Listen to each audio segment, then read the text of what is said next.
Welcome, one and all, to the governance update from VLGA Connect with Steve Cooper. Hi, Steve. Hello, Chris. How are you?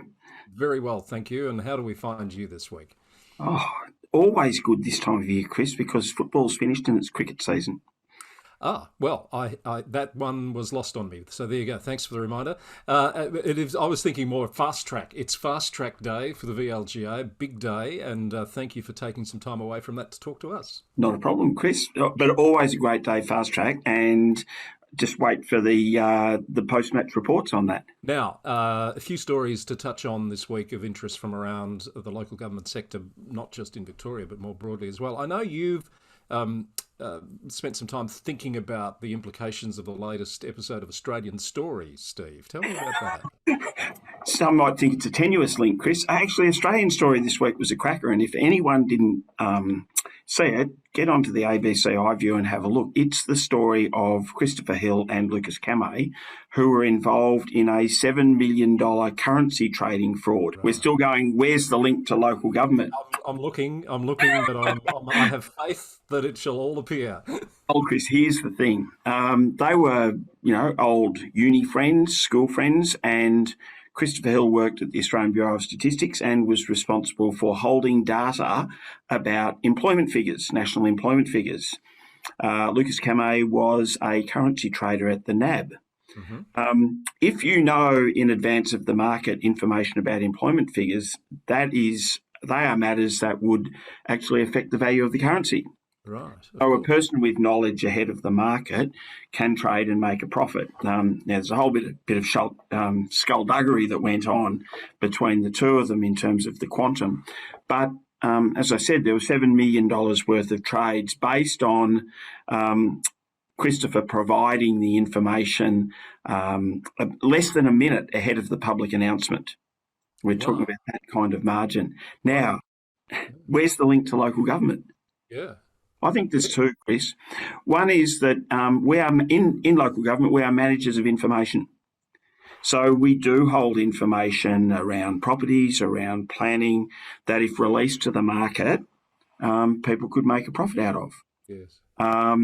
So there's an implication there, and I know IBAC in the past have been concerned about the fact that even information around council valuations in the wrong hands could be used for criminal purposes. So it goes to how we manage data and information goes to how we run our organisations. I think the other one, Chris, is if I take you to a thing called the fraud triangle, with which you'll be familiar when you do your fraud training. Any fraud typically has three elements: motive, opportunity, and rationalisation. And in a sense, the rationalisation between, particularly with Christopher Hill and his role at the ABS, was that it was a victimless crime. There's no such thing as a victimless crime. Really, well, exactly. And that was the view of the federal police, that in fact, if someone's made a profit on a trade, someone else has made a loss, even if that loss is distributed between a number of financial institutions and ultimately to their shareholders. Mm. And it would be the same thing, some of the sort of white-collar type frauds that you might see in local government from time to time, people might think are victimless, but the reality is that they're not. And so, it just struck me as a reminder of the importance of thinking about the rationalisations that people use, often about what might not seem particularly important or might seem trivial, I suppose, Chris. So I think you've made that link very nicely, Steve. And the other thing you've done is made me think I need to make sure I watch Australian Story from this week. I'm going to catch up on that. Talking about people doing things and how they perhaps might rationalise it in their own minds, but it appears, when you test it more broadly, what could they possibly be thinking? The Shire of Ravensthorpe in Western Australia, the CEO there has lost his job. So he's not the CEO anymore, over an investigation that's been conducted by Western Australia's Crime and Corruption Commission. I'm not sure if I've got the words in the right order there. BCC, yeah. Yeah, but effectively he's lost his job because he's used council funds, allegedly, because this has not been tested criminally yet, but allegedly used council funds to pay for sex workers. It's hard to understand on what measure anyone could think that's an appropriate use of ratepayers' funds. I think the justification was along the lines of mentoring and support, Chris, but it's the sort of story that gets media because of the salacious nature of it. So we sort of think, oh, that topic's, worthy of attention. But, look, I wonder, I don't know, it might be that someone's just not well.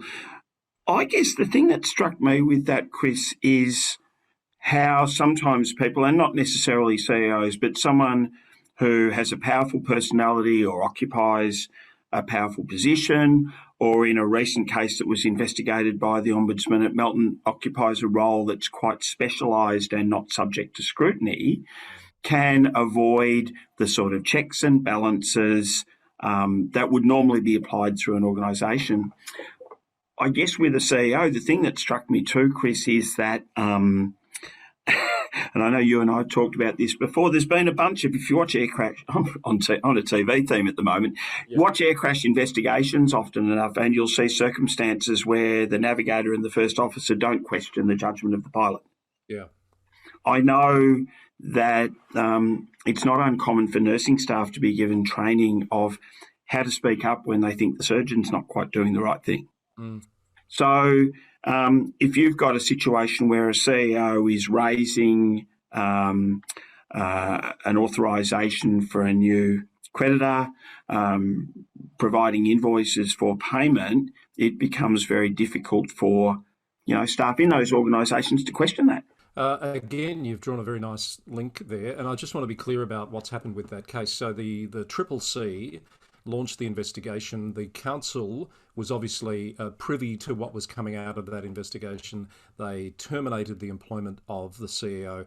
The CCC has now publicly released its report, so this is in the public domain, and has said that it's recommending that the matter be referred for criminal charges. So more at this, more to come from this. The other thing that's worth noting is that the Shire president, who by all accounts from the media reports is devastated. It's a small shire. We're talking about $50,000 or $60,000. It's a lot of money to them. Apparently, the ex-CEO has told the Shire president that he'll repay the money, but I can't see that happening quickly. I saw that, Chris. Yeah, that was an interesting one. I thought it was interesting too in the media reports that the termination was based on confidential advice provided by the CCC to the council. And I guess the other thing that struck me, Chris, was how do I put this? It goes back to a conversation that you had on VLGA Connect with David Wolf a week or two back. And again, I'd commend that interview for anyone. And David made the point that sometimes the controls that leadership think are in the organisation aren't as effective as they might be. And talk to the importance of a speak-up culture. And you and I have spoken previously. Well, how do you know that you've got a speak-up culture in an organisation? How do your staff feel? What are the stories that go around when the staff are perhaps presenting to a meeting of the executive team on a Wednesday morning as to how candid they feel they can be?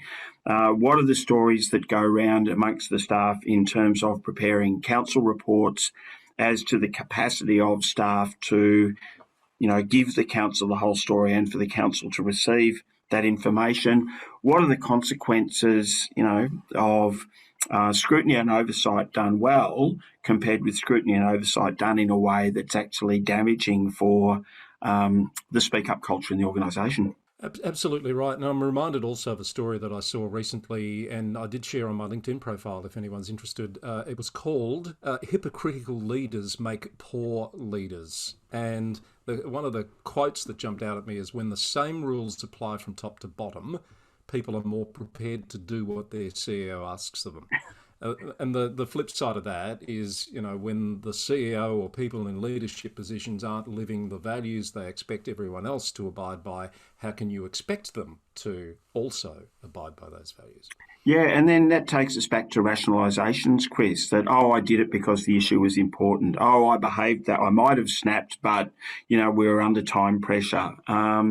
So, managing culture is a topic that really deserves thoughtful attention. All right, we went down a bit of a rabbit hole there. Let's climb back out and come into the sunshine and look at defamation. We've got it seems to me another week, another story about how someone has gotten into a bit of hot water through their social media activity. And without making any judgments on any of these particular instances, we've got a case in Mildura where a former mayor was subject of a defamation case by an MP, and that matter's been settled out of court this week. That's true, Chris. The MP is also a former councillor. My understanding of that situation, it related to a Facebook post which described, how would I put this nicely? It described the mechanics and the interactions leading to the election of mayor, where perhaps a number of parties were involved, and some councillors thought that promises hadn't been kept in relation to what might have happened in relation to the mayoralty. Right. There was a post made to Facebook, and we know what happens to posts made to Facebook, Chris. They can be screenshotted very quickly. Yes. So it's not on Facebook, but it had done the rounds, and as a consequence of that post, a defamation action was launched. But fortunately, in this particular case, all parties to the action are satisfied with the manner of the settlement, which of course is confidential. Confidential, dealt with out of court. The post itself, I think you might have seen it. It got taken down a few days after it was up there, but there was a bit to it. I think it was like a 5,000-word Game of Thrones sort of dissertation, wasn't it? It was an essay, Chris, and I might have seen it. But anyway, it's no longer there. It's no longer there. I thought one of the really interesting things for that, Chris, and again we're back to rationalisations, is I was angry, I was upset, someone misbehaved. Might have been the sort of thing that people might be thinking when they make a post that's not complimentary of others. Again, we're not lawyers. Our good friends at Hunt & Hunt are probably much better qualified than us to talk about these things. But it's not only truth. There's also an element of public interest and elements of reputation that go to the determination of defamation matters. And even at times where we think what we're saying might be the truth, it's only our view. And there may well be another broader view that we've missed because, we only see one side of things. So a word of caution, I think you're on this recurring theme around social media, Chris. Well, I am. There's another one and we talked last week about the Tasmanian case that's underway. There's another issue in New South Wales at Bathurst Council where a councillor was subject to, I think, 2 complaints in relation to Facebook activity. One of those complaints was brought by a local resident. It's been investigated under the council's code of conduct and tested against its social media policy for councillors. That council has been found to be in breach and has been officially censured by the council this week. And the other matter is ongoing. But just another example of what seems to be an increasing number of people just saying what they think on Facebook and then not perhaps thinking about the repercussions of that. Yeah, and it's interesting, Chris, because most councils will have a social media policy, and I'm sure those policies talk about, not using social media to disparage people or, all of those sorts of things. But it's so easy to be kind of caught up in the moment and regretfully or otherwise, the oath of office, the standards of conduct, they still apply. Notwithstanding that from time to time the issues are difficult or people can be a bit pushy and behave in ways that we mightn't agree. When you're holding public office, either as a councillor or officer, high standards are required. So I dare say these aren't the last examples of these types of issues that we'll be talking about. I know our friends at Hunt & Hunt Lawyers have recently produced some information on the use of social media, particularly around election time, but by candidates, elected representatives, etc. It is a bit of a minefield and people just need to be really careful. Couldn't agree more. Steve, while we're in New South Wales, a couple of things that have happened this week that are worthy of note. The long-awaited Central Coast Council public inquiry started on Monday and stopped on Tuesday. And unfortunately, it's due to technical issues about which the Minister for Local Government in New South Wales is very displeased. The minister's grumpy, apparently, Chris. Yes. Well, the Minister, Shelley Hancock, put out a statement to say that the failure of the live stream is simply unacceptable, and she expects the Commissioner to rectify it as soon as possible. So what happened was they were live streaming it on YouTube. Apparently, there was a technological upgrade on the weekend before the inquiry started on Monday. Never good timing, I would have thought. And then lots of glitches Monday, Tuesday. The Commissioner proceeded with some of the witness statements, and there are transcripts of those online. But the point is that they need to be publicly accessible in real time to instill that confidence in the process. That wasn't happening, so it's stopped for the moment. It's not quite the same having the transcripts. And just to go back a step, Chris, this is the inquiry into the financial management that led to the dismissal of the Central Coast Council. I would have presumed it's an inquiry that will get interest from local government practitioners right across the country as to what could happen that could lead a council to that situation where it effectively can't pay its debts or its bills as they come through. Absolutely right. And I know you've been looking for something to fill the void with the loss of the live streams of Operation Sandon. So this could be it when it's up and running for you, Steve. Absolutely, Chris. And I would say, I mean, I'm far more of a Luddite than you are on matters of technology, but I always have a bit of sympathy for the IT people because there's a bit of there, but for the grace of God go I. Absolutely right. Absolutely right. And the other thing worth noting is they've quantified the cost of the deferred elections in New South Wales, which, as we've talked about on the program before, were pushed back another 3 months until December. Apparently, the Electoral Commission has asked the government for an additional $29 million because of that deferral. That's on top of the $57 million already allocated.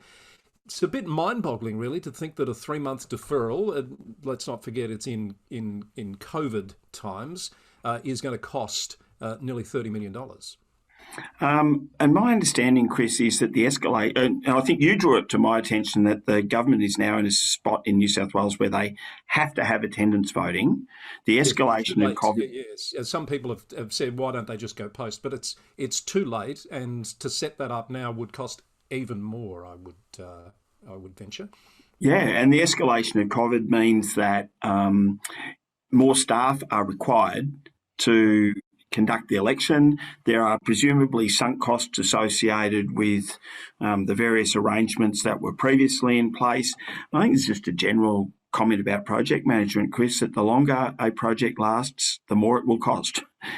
Yeah, that's a really good point. I think they had their chance to make it go a postal vote, but the government decided not to. And I think I read the Electoral Commissioner saying it's just too late to pivot to that now. So extra staff, extra venues, lots of additional measures, obviously, to conduct it in a COVID-safe manner. I think the worst thing that could happen now, Steve, is for it to be deferred again.